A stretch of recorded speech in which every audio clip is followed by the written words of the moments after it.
First of all, thanks for coming in. I'll do a few quick fires with you. Would you accept that people has a right to do, say if I own land, that I have a right to basically decide what to do with it? You referred to Leitrim County Council, and I've seen Galway County Council.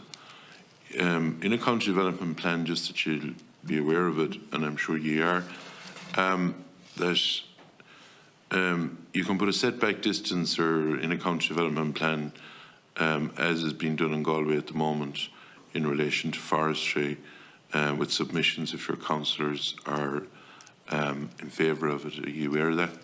Yes, yep. Yeah, because I've seen it done in certain areas where there is a concern, especially, look at it, I know your own country fairly well. There is a concern where there'd be a house and then there'd be a forest every side of it and another house, and God forbid if a fire ever broke out, there's a huge risk. You know, there's no point in saying there's not. There's a few things, and I'd have looked at Leitrim. There is also a situation in Leitrim where people, and it's hard to blame them in cases. Some people were farming fairly marginal land in places, and you know, we mightn't like it in Roscommon or in Galway or in Meath, but some of the farmers in Leitrim planted their own land and they are renting land up the country. Would that be fair to say? Oh, absolutely, yeah. And what happened in Leitrim, in my opinion, down through the years, you're right about the big corporates, but there's a myriad of different, like there's nearly one of the counties, there was nearly, you'd swear there was a vendetta on it to plant as much wood as could be, and it has got more than its own share, I'd be the first to say that. But it's how you resolve the issues or how you put a balance in each county. We do need a certain amount of forestry. There's no point in saying we don't. We do, you're right in what you're saying, that on, say, the peaty ground, there was bed pine put in it, and it wouldn't light a fire for a half an hour an acre would, to be honest about it, some would, because it never grew right. But it was the thing that was done at the time. And I think, you know, governments have to take a decision on that, what they're going to do down the road. But one time ago, and I'd have been a favour of this coming back, one time ago we had the Land Commission, and the Land Commission helped smaller farms to consolidate. Now, like, we have to be clear on this, that if a farmer is selling their farm or going doing something with it, they're entitled to their price. There's no point in, you know, if Martin gives it better than me, I have to accept it. But the problem is, for some of them, is that maybe access to money would be a problem. And I think that unless we bring something in, like a government-backed scheme like the old Land Commission. The old Land Commission was a great system. It had flaws. There's no one going to be praising it to the last, but it had flaws. But I'll tell you, it consolidated a lot of small farmers in an area and helped communities. And can you come back to me on one thing? We would see the stats from the department that they'd throw to us that if a farmer has forestry on their land, they'll keep them in the community and they're kept busy at X, Y, and Z. What's your sort of on jobs in the area? What's your experience over the years? You take that, Brian. Will you have figures from Brian on? Yeah. Brian has figures here. He'll go through that for you, and you'll see on the employment myths around forestry. Yeah, I mean, when I referred earlier to the farmer euro being spent in the local community, that the farmer is continually spending money to get their payments, their annual payments, their schemes, sell cattle or sheep or whatever, so that money circulates. And as I said, the IFA report showed that it multiplies by 4 within the community. The same forestry euro, I think it's multiplies by about 40 cents beyond the euro. So there's a big difference. The economy in Leitrim and other places is, I suppose, built on those small farms, and they may not be viable in themselves necessarily if you look at it from a purely financial perspective, but they're maintaining viable rural communities. And so what's happening is, and I suppose every farmer is entitled to the best price they can get, but a lot of these people have died or have gone into nursing homes and the place has been sold. and that's where a lot of the land is coming into the fray. Family away, and they're selling it off, or the farmer is no longer able, and somebody else is applying for the licence on behalf of them so they can push the value up and get it to look after themselves in the nursing home or whatever. So it's very unfortunate that that's the case.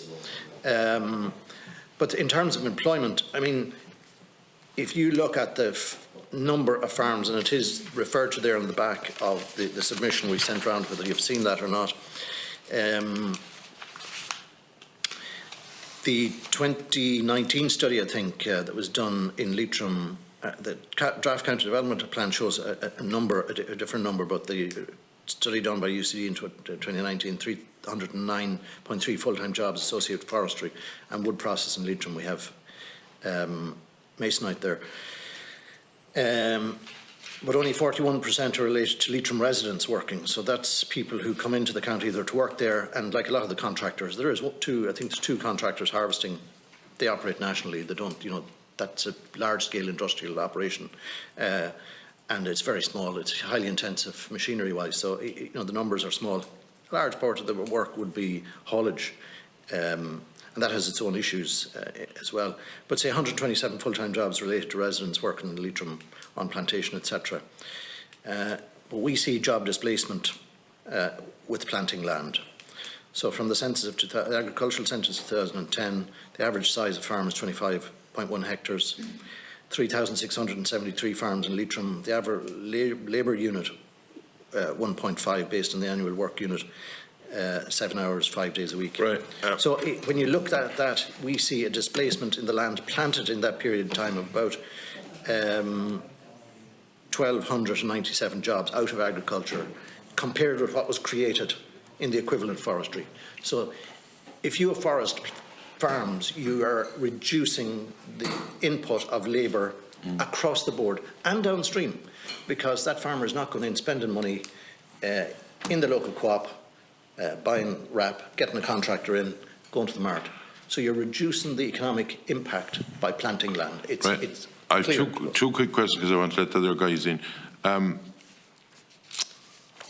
When you look at licence objections in Leitrim and indeed other parts, and a lot of them came down that neck of the woods for felling, the harm was sort of done at that stage in the line of, do you know what I mean? The trees were growing. Why would you think there was so much objection to the felling of the timber? Because timber was growing, so obviously if it's growing, it's in timber. That's the first question. And what's your view at the moment? Because the minister is coming in later on. If you look at Ireland's targets, at the moment they're looking at even farmers doing an acre down the back or whatever under the eco scheme or whatever.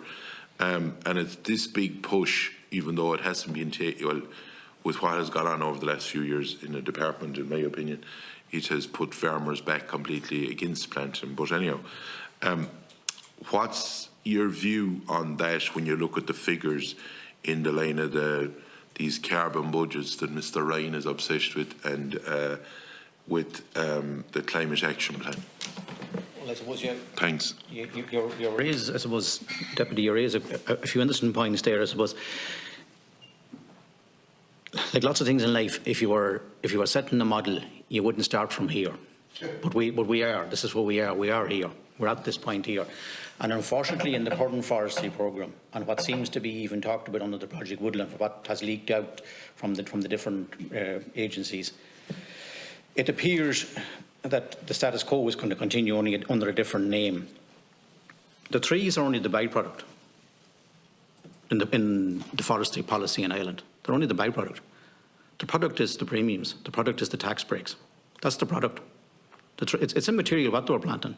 They could be planting wind bushes. It's immaterial. It's all about the tax breaks, the premiums. That's what it's about. It's about the pension funds. It's got nothing to do about sustainable communities.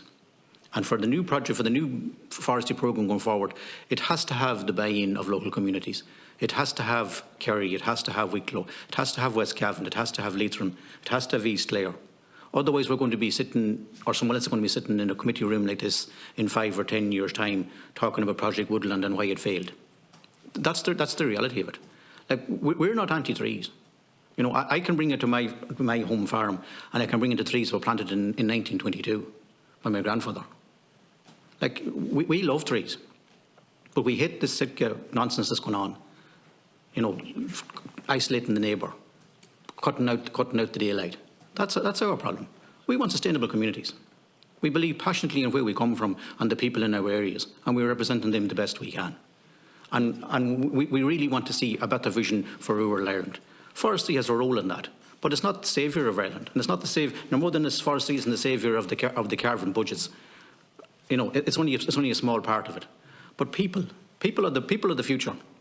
Communities are the future. And that's where this problem of afforestation can be solved.